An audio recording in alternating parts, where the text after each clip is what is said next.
Assalamu alaikum, everybody. Welcome to another Quran study. Today we'll be reading from Surah 10, verse 24. Let's all seek refuge in God from Satan the rejected. A'udhu billahi minash shaitanir rajim. Bismillahir rahmanir rahim.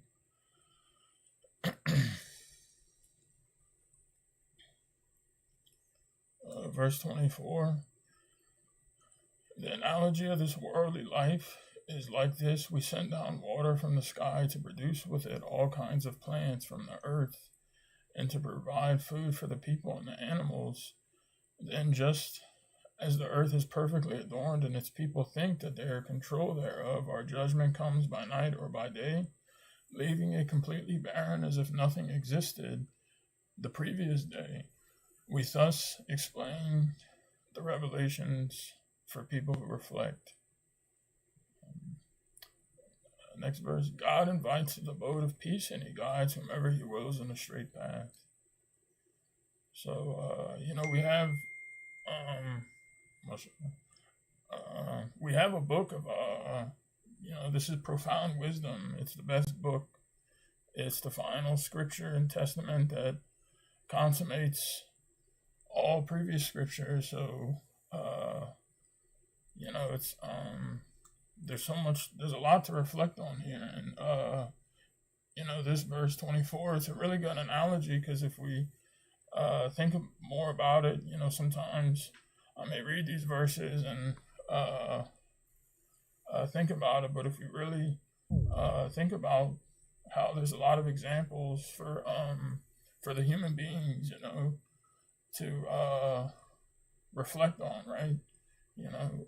Not just their creation, but the creation of other things, the creation of the birds or the animals, the sun and the moon, and their orbits, and a lot of all these other systems and creatures.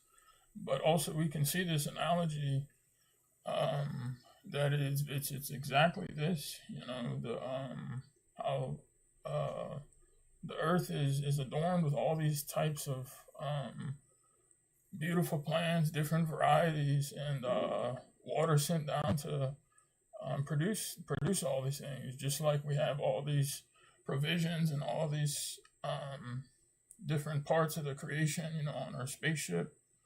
That's what Earth is. And our human beings, we're like astronauts. So, and in the verse says, just as the earth is perfectly adorned and its people think that they're controlled thereof, the judgment comes by night or by day, and leaving it completely barren as if nothing existed the previous day. So this is the same as because one day it's the earth is going to be barren, just like we have these examples. The day of judgment is coming. And all these things that are adorned in the people's eyes, these materials, that are serving to test people, whether they remember God through their materials and are grateful to Him and don't idolize them. And the way you protect yourself from idolizing is remembering God and thanking Him. Most people are failing in that regard, and we have this profound example. So for people just to look at, witness these things in front of them, just like crops that are grown and adorned for the farmers and stuff, and then some storm comes, wipes them out.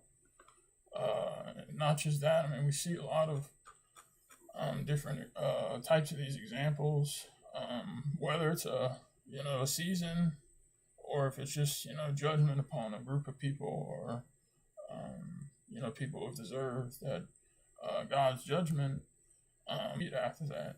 But as we know, most people are bad, and they don't heed the messages that come to them. So this one has a footnote. God, of course, knows whether His judgment will come during the day or during the night.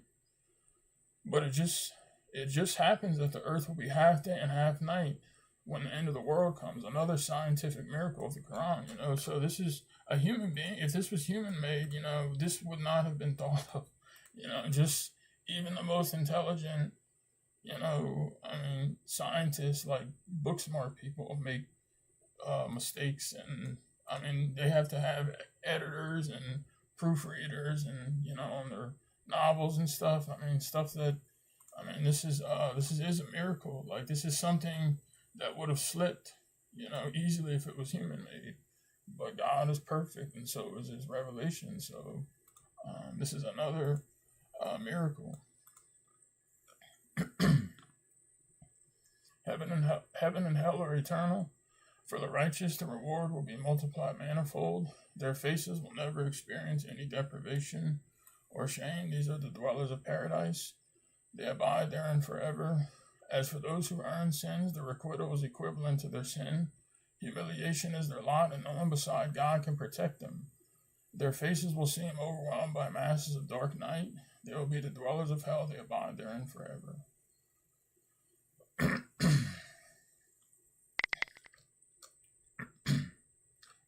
Next verse, idols disown their worshippers. On the day we summon them all, we will say to the idols, we have summoned you together with your idols. We will have them confront each other. And our idols will say to them, we had no idea you idolized us. God suffices as a witness between us and you that we were completely unaware of your worshiping us. So, going back to how these verses,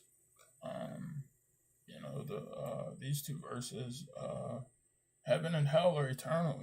This is what we're really here for. We're not here for, getting riches or doing this or getting some great achievement or being remembered for something. You see that with a lot of people, they're so consumed with like the legacy they leave behind. Not just like religious people, but you also see it with just regular idol worshippers, disbelievers, and stuff. Like, they're really consumed with this, and they want to. They work their whole lives for this, and this is the wrong, this is the wrong priority. The making it to heaven is should be the priority. Returning to God, because that is being close to God and being protected and rescued is, this is the best deal. And only those who take heed and listen, and follow, worship God alone and follow the guidance are gonna take it seriously. Because you can remind people, it says, as for those who earn sins, you can remind them, like, stop doing this, but it doesn't mean that they're going to take heed. It's very true, how you could talk to people and there's something like blocking them. It's like, you want to shake them and wake them up and like, but God is aware of God's in control of the guidance, and He's aware of these people.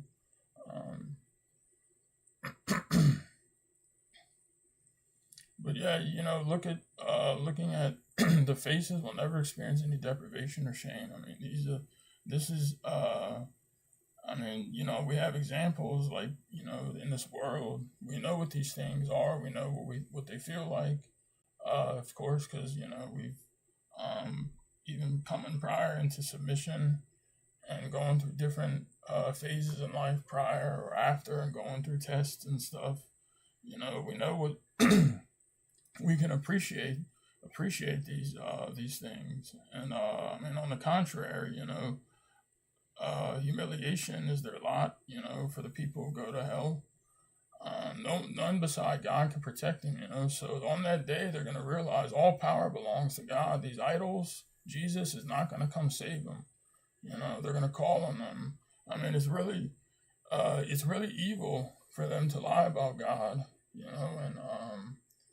and not just that, but not use their eyes or ears to think or even like do a size comparison of a human being like Jesus compared to the size of a star, and then compare that to all the stars, which we can't even count, and then also the space in between the stars, which is very great. The galaxy. This should the people should try to do their best to capitalize on their instinct, the head start that God gave us to at least, open their minds to looking at the Quran or looking into the miracle instead of just turning away arrogantly, which or apathetically, that's another big thing you see with people. But and also, as we were kind of just talking, the idols will disown their worshipers. So everyone's going to be summoned. They're all the people that are worshiping these idols. They're these human idols, these pagans, the statues. I mean, what this verse is talking about, Jesus isn't aware of their worship. Even these people that think they're talking to Jesus in the spirit or Muhammad or whoever or the saints, that this is they're gonna see this. I mean, this is why we were here to correct this defect in us. This. But God's not going to help people who don't want to be helped. If people, succumb to their social pressure and prefer, the worldly life and the materials and the social benefits, and it's really not benefits, it's just an illusion, over worshiping God and, having separate themselves from these things and people, it's really it's the worst trade, as the Quran says, Verse 30, that is when each soul will examine everything it had done. They will be returned to God, their rightful Lord and Master, and the idols they have fabricated will disown them. So they'll realize all power belongs to God, that the idols that are even created belong, the humans or whatever they worship belongs to God, is created by God, is returned to God themselves. So why would they worship? Why would they worship? And also, verse 30, every soul will examine everything it had done. So this is another, I think, point. We, as submitters, we have to constantly repent, like all the time, because there's things we could be doing that we're not aware of. And then also, seeking refuge too. It's very important. I mean, these are acts of worship, and they're commandments too. They're not just things that you should do sometimes. We're told in the final two surahs, we're told in Surah 23, verse 97 and 98, it says, say, like these are commandments, or some people might think of them as recommendations, but I guess, they're like, the messenger had phrased it, the recommendations, meaning in the sense, like we have a free will not to do them. Obviously the disbelievers aren't going to do them, but it's to our benefit that we do this, Say, who provides for you from the heaven and the earth? Who controls all the hearing and the eyesight? Who produces the living from the dead and the dead from the living? Who is in control of all things? They would say, God. Say, why then do you not observe the commandments? Such is God, your rightful Lord. What is there after the truth except falsehood? How could you disregard all this? La ilaha illallah, the first commandment. Even people who don't have the Quran, don't even ever get the Quran. Christians, they're not going to have excuses because they're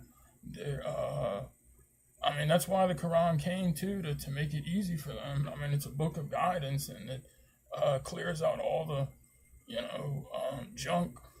Just lies and from the previous scriptures. But it's also in there to worship God alone. That's the first commandment. This is exactly what Jesus preached. And then also everyone bore witness, so there's not going to be any excuse, for people. But God is the most merciful. He sends these things and these proofs and these miracles to give us the miracles, especially to give us reassurance and let us know what we have is divine and it's perfect in every facet as well. So I like this verse 32. What is there after the truth except falsehood? Meaning there's only the truth. There's no, the falsehood will inevitably vanish, right? We have the temporary respite. Everyone's, witnessing Satan's claim, and obviously he's failed. He's failing. He's failed, and the evidence is all around us, and all the lies and idolatry and falsehood is going to be exposed, and it's going to vanish on the day of judgment. You know?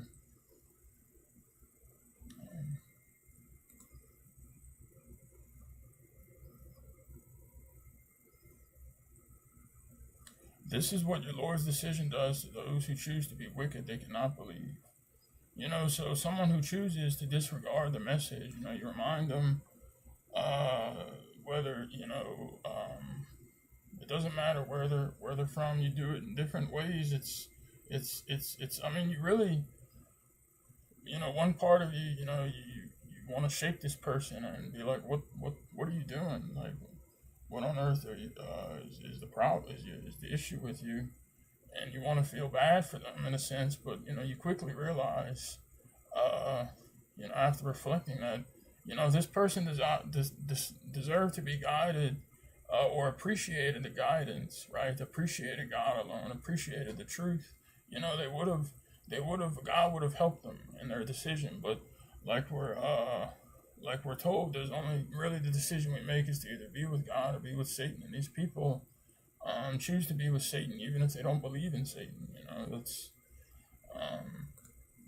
so. This is another good thing. We can talk to people about, in a good enlightening manner. There's different ways of going about it. Sometimes you need to be a little stern with people and wake them up, but other times, depending on the situation, may God help us to do. But it says, reflect on your idols, say, can any of your idols initiate creation and repeat it? Say, God initiates the creation and repeats it. It reminds me, like, I've never seen this before. I think some of y'all that are in the study may have seen it, but like, someone had posted something like attributing, and I messaged this person, they were on, I think, social media, like Instagram, and they were thanking Jesus for creating the trees, and like the animals and stuff. And like these trees obviously weren't probably past a couple hundred years old. So I'm like, how did he create it, when he's not here? Just making them, think about, like, I wasn't, mean or arrogant or anything. Like, I was just asking them and sending them information. But, and then the ball's in their court. You don't have to keep after these people. But I think it's good to remind them, like the Quran says. But it also says the reminder only benefits the believer. So it's really important to remind ourselves, remind the submitters and each other, and then we can remind these people as we see fit. But these are really good verses for. So another next verse say, does any of your idols guide to the truth? Say, God guides to the truth. Is one who guides to the truth more worthy of being followed, or one who does not guide and needs guidance for himself? What is wrong with your judgment? So when people follow their imams or their pastors or their parents, I mean, these people didn't even create the hair on their head or create their toenails or fingernails or grow their fingers. So I mean, how good or great are they? How powerful or how wise are they? I mean, they can't even prevent their own death.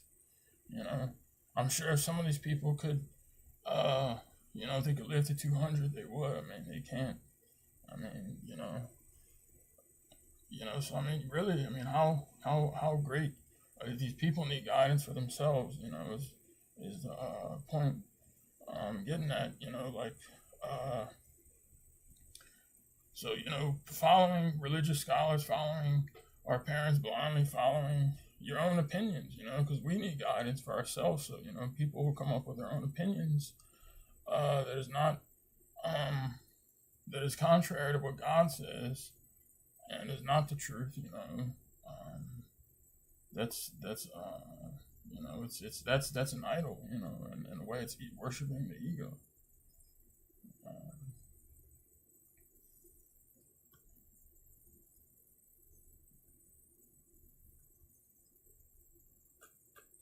Next verse. most of them follow nothing but conjecture, and conjecture is no substitute for the truth. God is fully aware of everything they do.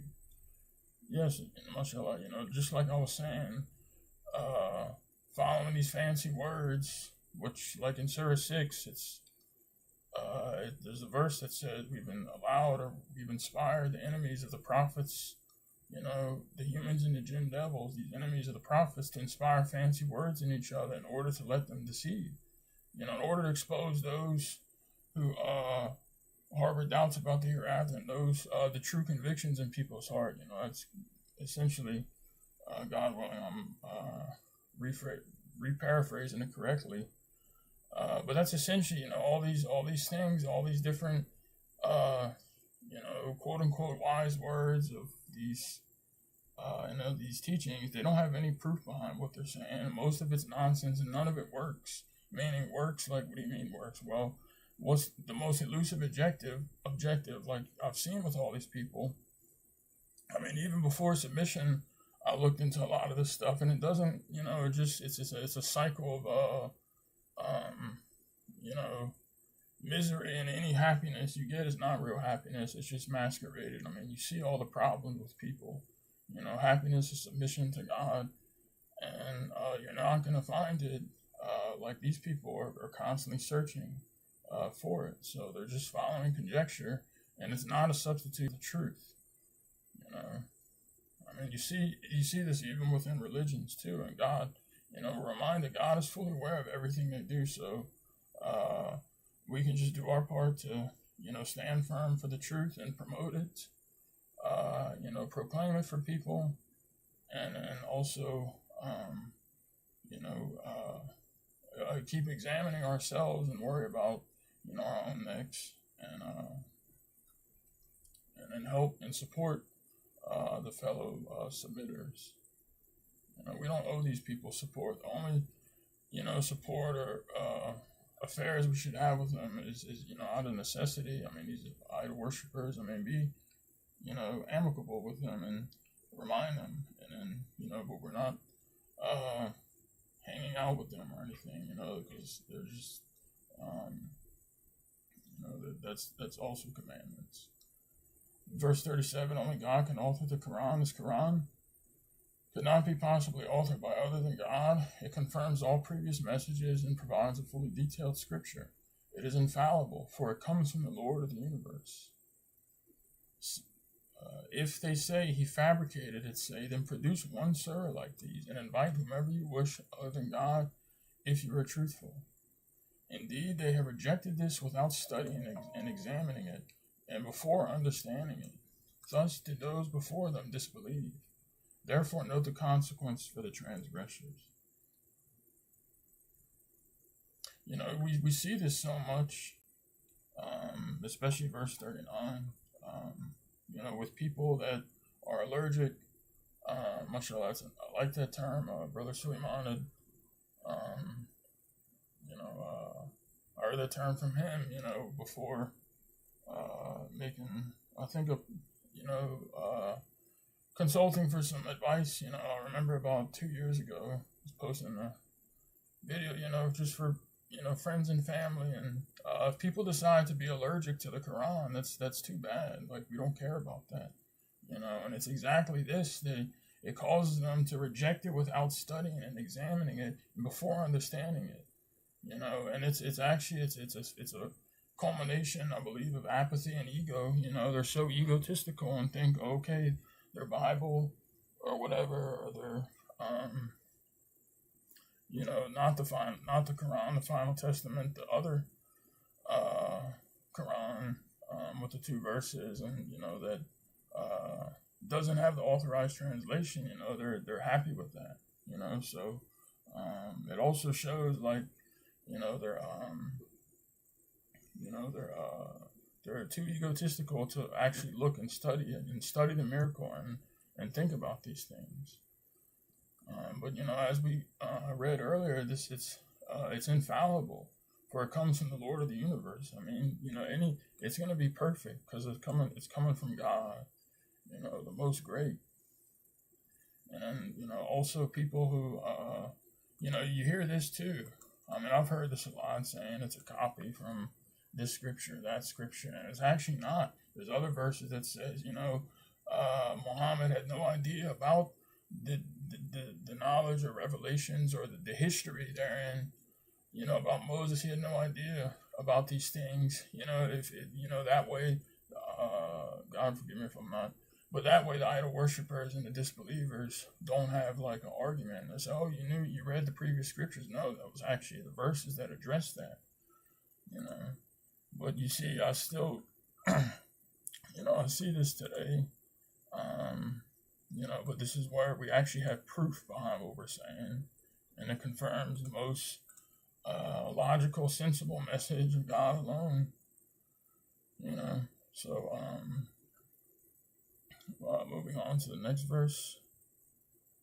Some of them believe in the scripture while others disbelieve in it. Your Lord is fully aware of the evildoers. If they reject you, then say, I have my works and you have your works. You are innocent of anything I do, and I am innocent of anything you do.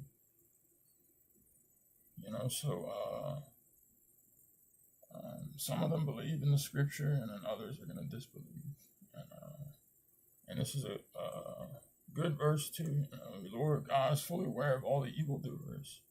Not just evildoers that, like a common criminal or something that would seek to hurt people, but I mean also people, very rich people, people in great positions of power. They don't have any power. All power belongs to God, and we have to also remember that. If we really have to continue to drill this in. La quwwata illa billah, no one possesses any power except God. Because if we attribute any power, this is making the same mistake we did in the beginning. So may God continue to help us make this a zikr and make all our cells in our body proclaim this. And then these are things we can say, to people. Or respond, to people, who reject the truth. And some of them listen to you, but can you make the deaf hear, even they cannot understand? This is amazing, like this verse, because I'm sure we've all talked to people, and, we come from different angles, different approaches, all kinds of ways, but eventually you realize, like, this person, it just cannot hear. And the reason why, you want to, talk to them is because you know what's coming, like the day of judgment. It's not like you're trying to save the person, but we would want that done for us, right? Like if we were in their situation. So, but God is, so it's we can, and also, it's a way of striving too. It's not just for us. It's not just for them, but it's for us too, to remind us, we're doing this, we're doing it for God. And also, for us to grow our soul and to, also maybe be better speakers too when we present a message to somebody or publicly. If we're not that good at public speaking, we can work, use these as, there's different benefits that can all come from just stuff like this. And, always, good ways to look at this. But after, a certain, this verse is also important too, but because we shouldn't persist in reminding these people. It's actually, maybe it could even be sinful in a way, because it also reminds me of something I grew hearing up. Don't cast your pearls before swine. And I think that was from the gospel or something. But we have, the Quran that constantly talks about this in verses. They have ears but they don't hear. But after a certain point, we shouldn't persist. It's like you're trying to help somebody that doesn't want to be helped, or let's say you're giving money to somebody, or you're giving them a free ride to the store or to work, and then because they don't have a vehicle, and then they're just so ungrateful, and it's like, why are you going to keep doing that? Why are you giving them, or trying to give them guidance in this case when they're completely unaware, and they don't care, and they're just totally absorbed in the worldly life. So, yeah.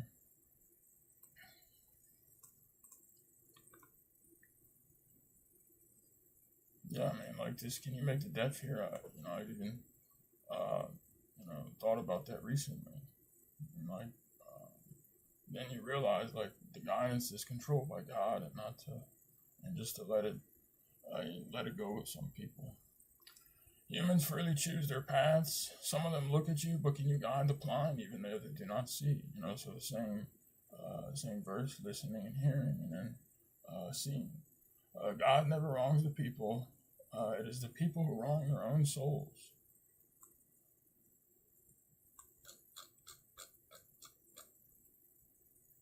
On the day he summons all of them, they will feel as if they lasted in this world 1 hour of the day during which they met. Losers indeed are those who disbelieved in meeting God and chose to be misguided. You're right, so we have the freedom of choice, and these people cannot blame God, can't blame their idols. And especially, it's also serious too. Like, I mean, the people we talk to, submitters, I mean, also for us, if they don't heed the message, I mean, it's a great honor and gift, and also a great responsibility. So, also, subhanAllah, this is, every word is mathematically coded, and so this is really what it's going to feel like. It doesn't feel like, because we're in the illusion, the temporary illusion. We all have the temporary time on this earth, and the way it's designed and all that. It's amazing. Like, God could create all this, but it feels, 100 years, or let's say 50 years, or 80 years, or 20 years. I mean, but let's 50 to 100 years. I mean, it feels like a long time, but really, I mean, if we really think about like the true reality, the true life, the hereafter, not just this temporary illusion, this is what it's going to feel like. So we know what this feels like in this world. So we go to a meeting with somebody, let's say a work meeting, or just whatever, any type of meeting, and it's just 1 hour, and then we're gone. We meet people, we talk to them, and then an hour ago, and then it was so quick. So I mean, that's what it's gonna feel like. And so this is more motivation, and this is a lot more motivation and relief, for us not to be like, not to fall into idol worship, or being distracted. This is very helpful. Verses like this, like, at least for me, not to, just as a comforting reminder that all this is temporary, and to do as much for the soul, and to remember why you're here. I mean, this is why we have to read the Quran. We read it at dawn. We do Quran studies to remember and reflect on these things, because we need it every day. Whether we show you some of the retribution we promised them or terminate your life, before that, to us is their ultimate return. God witnesses everything they do. So we might not be showed, sometimes we might not be shown the retribution for people that is promised, communities or whatnot, or we could depart from the world, but they're ultimately going to be returned by God to God, and so we also kind of reminds me of another verse. We shouldn't be in a hurry to see these things happen, because they are going to happen according, whenever God wills it, and God witnesses everything they do. To each community a messenger, after the messenger comes, they are judged equitably, without the least injustice. They challenge, when will this prophecy come to pass if you are telling the truth? The messenger possesses no power. Say, I possess no power to harm myself or benefit myself. Only what God wills takes place. Each community has a predetermined lifespan. Once their end term comes to an end, they cannot delay it by 1 hour nor advance it. So people aren't gonna, there's no getting away with anything. Like, you can't expect to, I mean, of course we know that in this world, but like, there's no, escaping the test. When messengers come, it's a huge blessing, a huge gift, a huge relief. It's out of a mercy, God's mercy, but it's also a test for people. People that said they were going to believe in God's messenger, the covenant, or spread, just like we read earlier, conjecture about the verses. You see this with Christians, and I was just recently discussing this with somebody about, it's in the previous scriptures, and we have the Quran, the proof that they came on the final test, the proof that they came with the final testament.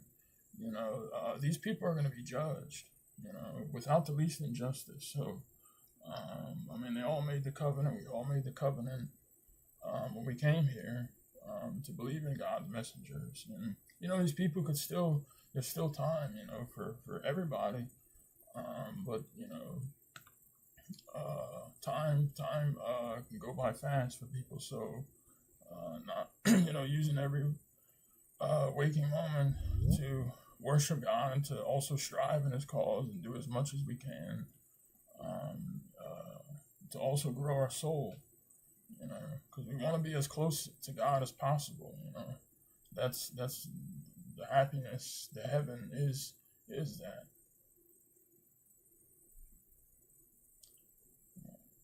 But yeah, the messengers don't possess any power, so people, this is also indicative of people's, our nature, human beings, all of us are a tendency to idol worship, people, messengers and stuff. And so this is good, like even the messengers, you may think them, you may think that but they're just a human being like us. And the messenger of the covenant was very, just talked about this, and he said actually people who don't, it's because of ego and idol worshiping of humans and messengers that people, end up failing their test in these respects, and disbelieving in God's messenger.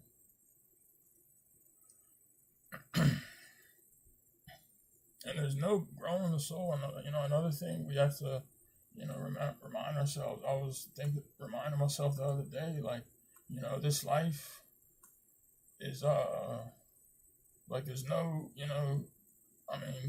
sending ahead for ourselves on the day of judgment or any of that, or the hereafter. There's no more time to grow the soul. There's no, spreading or printing of Qurans or making things for people, all the things that, people are striving to do, and the people that aren't striving or doing these things, there's not going to be any time for that. Like you have to do it now, and hope and pray for God's mercy. Meaning like eternity, you want to be in a safe position. You want to be safe with God on the day of judgment. And so you have to do as much as you can, because it's not like when you, get there, you're going to be able to like hurry and do, something, because this happens with us, of course, like we tend to, myself included, we might have an assignment or something and we kind of cram at the last minute, which is good, but maybe that's not a good example, but also, the same thing, we can do that in this world. We can, as we still have a good bit of time left for us as submitters. So, and all these works are multiplied. But we need to be able to withstand God's physical presence. That's the most important thing, and why we have to do as much as possible. Because sometimes it could be just a little bit of extra credit, that gets you a passing grade or something. And oftentimes it's things I've experienced. But,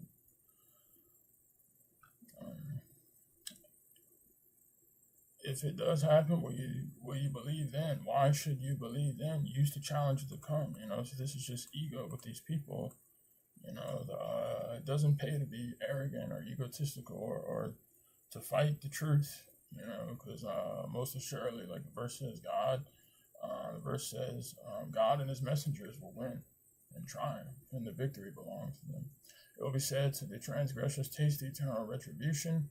Are you not requited precisely for what you have earned?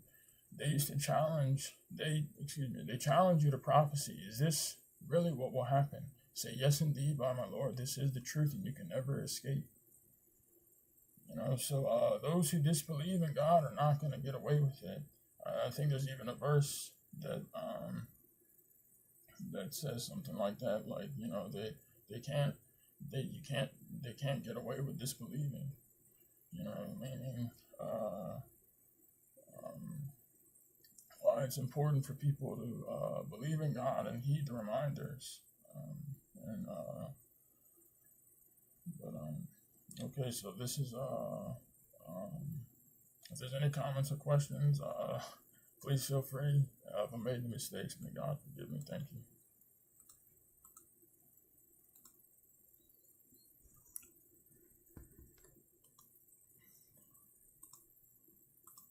Mashallah, thank you so much.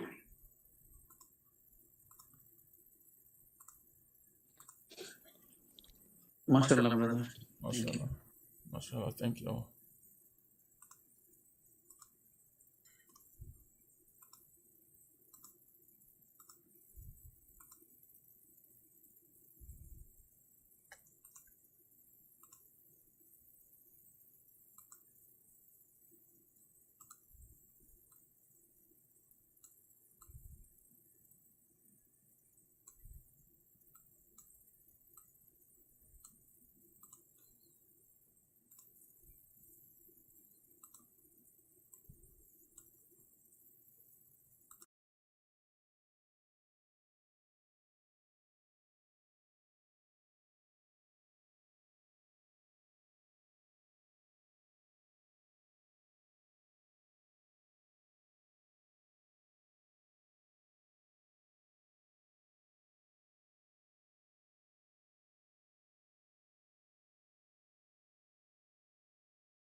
With some of these verses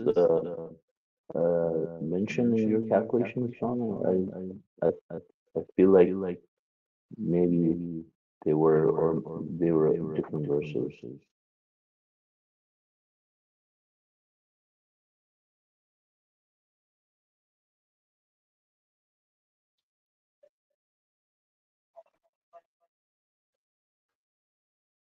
Mm-hmm.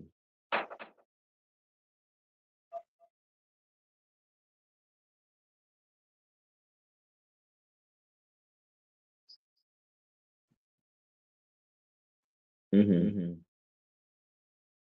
Yeah.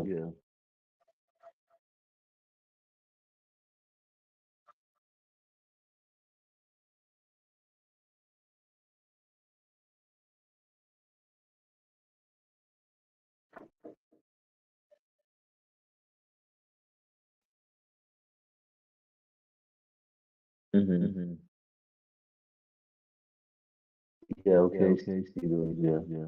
43, 40, 44, 10, 50, 36, and 50, 44.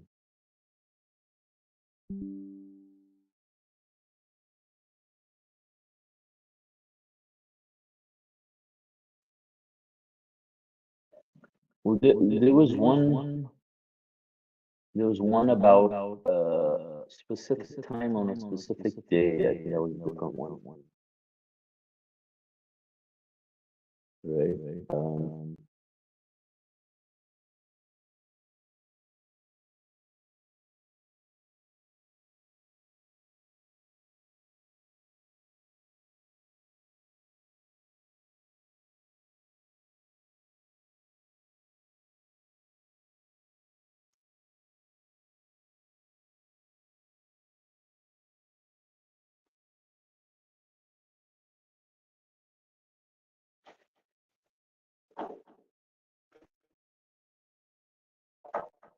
There was one with 413. Remember?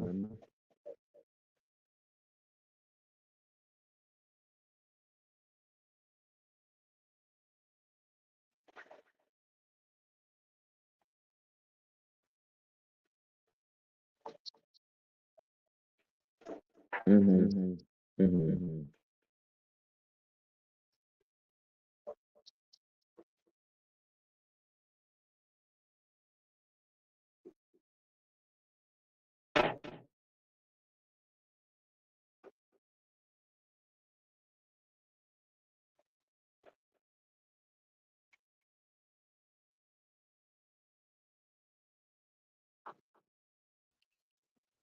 So I think the bus 1048 is connected with the 1045. That's my understanding. On the day when he summons all of them, they'll feel as if they lasted in this world 1 hour of the day. So the day of Okay, so day of judgment, maybe there's the prophecy they're asking, the challenge. yeah, so I think John, there's feedback coming from every person. I think maybe a feedback loop on your side. Maybe the microphone is picking up the Oh, sound yeah. from us. Okay, yeah, I have the echo. When I speak and I see the back echo from. Yeah, that was the echo. I think it's coming from John's computer. Now it's gone. Okay, okay. So yeah, so I was saying the 1048 verse connected with the 1045, maybe. That's my understanding. They challenge, when will this prophecy come to pass if you are telling the truth? So they're asking about the day of judgment. That's my understanding. The all of